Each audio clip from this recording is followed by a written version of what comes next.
رابعہ بصری رحمت اللہ علیہ کو دنیا سے گئے ہوئے 1200 سال ہو چکے ہیں، لیکن ان کا نام آج بھی زندہ ہے، رابعہ بصری۔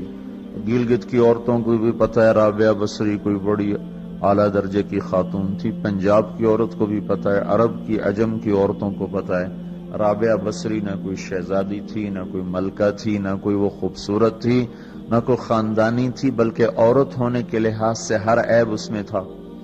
خاندان اچھا ہونا چاہیے تو وہ غلام تھیں، باندی تھی۔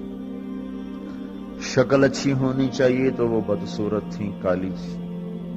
پہ چلو شکل بے کیسی ہو، خاندان کیسا، اولاد کے قابل تو ہو۔ رابعہ بصری اولاد کے قابل بھی نہیں تھی، بانج اس کو کہتے ہیں، جو عورت اولاد کے قابل نہ ہو اس کو اردو میں بانج کہتے ہیں، عربی میں عقیم کہتے ہیں۔ آپ کی زبان میں بھی کچھ کہتے ہوں گے، ہیں؟ شونی تھی۔ تو اب بتاؤ، عورت ہونے کے لحاظ سے کوئی چیز ہے؟ شکل، پہلا تاثر شکل کالی، دوسرا تاثر خاندان غلام، تیسرا تاثر اولاد کے قابل نہیں، بانج ہے، شونی ہے۔ تو 1200 سال کے بعد میں گلگت میں کیوں اس کا نام بلند کر رہا ہوں؟ میں نے کسی بادشاہ کی بیوی کا نام تو نہیں لیا، سکندر کی بیوی اور بنو امیہ اور بنو عباس کی ملکہ اور بیگمات، ان کے نام تو نہیں لیے۔ میں کہہ رہا ہوں رابعہ بصری، ان کی عادت یہ تھی، وہ روزانہ عشاء کی نماز کے بعد غسل کر کے کپڑے بدل کے اپنے خاوند سے پوچھتی آپ کو میری ضرورت ہے؟ اگر وہ کہتے کوئی نہیں ہے تو پھر پوچھتی مجھے اجازت ہے؟ وہ کہتے اجازت ہے تو پھر مصلی پہ کھڑی ہو جاتی ہے اور فجر کی نماز تک مصلی پر کھڑی رہتی تھی۔ ان کا خاوند جلدی فوت ہو گیا، جوانی میں ہی بیوہ ہو گئی۔ تو حسن بصری بصرہ کے امام، کیا سارے مسلمانوں کے امام تھے، وہ خود آئے، خود چل کے آئے کہ میں آپ سے شادی کرنا چاہتا ہوں۔ وہ کوئی شادی کا شوق نہیں تھا ان کو، وہ تو اولاد کے قابل نہیں، شکل صرف ان کی نیکی اور ان کا جو اللہ سے تعلق تھا، ان کو یہ لالچ ہوا کہ یہ میری بیوی ہو جائے تو اس کی طفیل شاید میری بخشش ہو جائے۔ تو ان کے پاس آئے، کہنے لگے رابعہ میں آپ سے شادی کرنا چاہتا ہوں، خود پیغام لے کر آئے۔ تو انہوں نے فرمایا میری 4 باتوں کا جواب دے دو تو میں شادی کر لیتا ہوں۔ کہنے لگے کیا؟ کہ یہ بتاؤ میں جنتی ہوں کہ دوزخی ہوں؟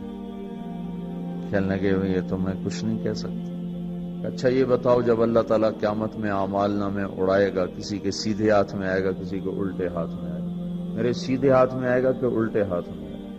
کہنے لگے یہ بھی کچھ نہیں بتا سکتا۔ کہنے لگے اچھا یہ بتاؤ جب اللہ نیکیوں کو تولے گا، کسی کی نیکیاں بڑھ جائیں گی، کسی کے گناہ بڑھ جائیں گے، میرے گناہ زیادہ ہوں گے، نیکیاں زیادہ ہوں گی؟ کہ یہ بھی نہیں بتا سکتا۔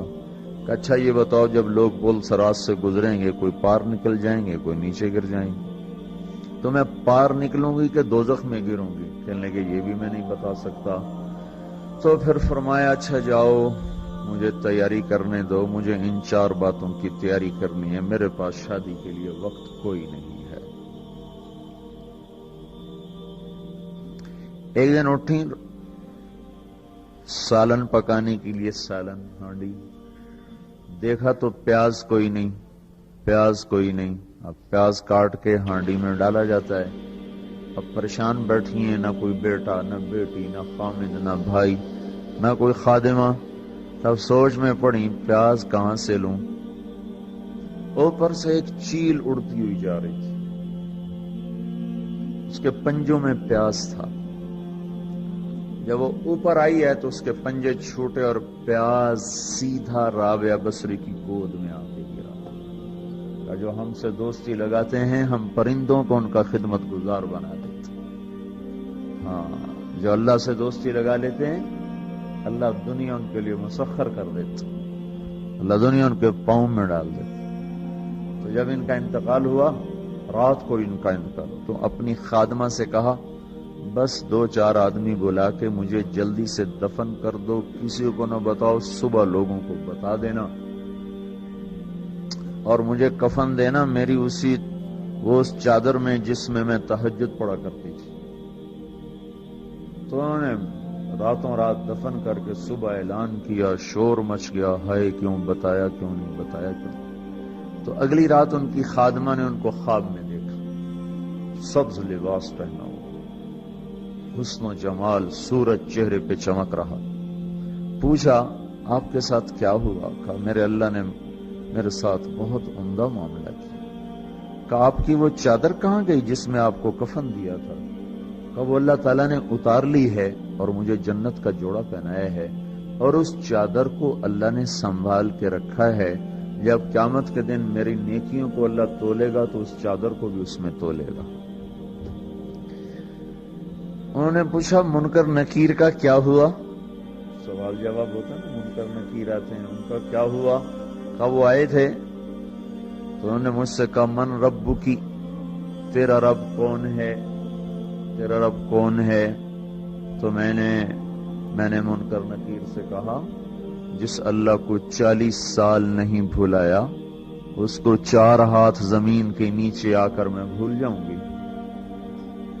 یہ نہیں کہا ربی اللہ ہے، بلکہ ان کو یوں کہا کہ جس رب کو 40 سال میں نہ بھلا سکی اس کو 4 ہاتھ زمین کے نیچے آ کر میں بھول جاؤں گی۔ تو منکر نکیر نے کہا اس کا آگے کیا حساب لینا، چلو بھائی واپس چلو، چلو بھائی واپس چلو۔ یہ بات آپ نے حضرت عمر سے فرمائی تھی، عمر وہ کیا دن ہوگا جب تو قبر میں ہوگا اور منکر نکیر آئیں گے زمین کو چیرتے ہوئے، اور ان کے ہاتھ میں ہتھوڑا ہوگا، ساری دنیا کے انسان جن اٹھانا چاہیں تو اٹھا نہیں سکیں گے، اور ان کی آواز میں بجلی کی کڑک ہوگی، اور وہ زمین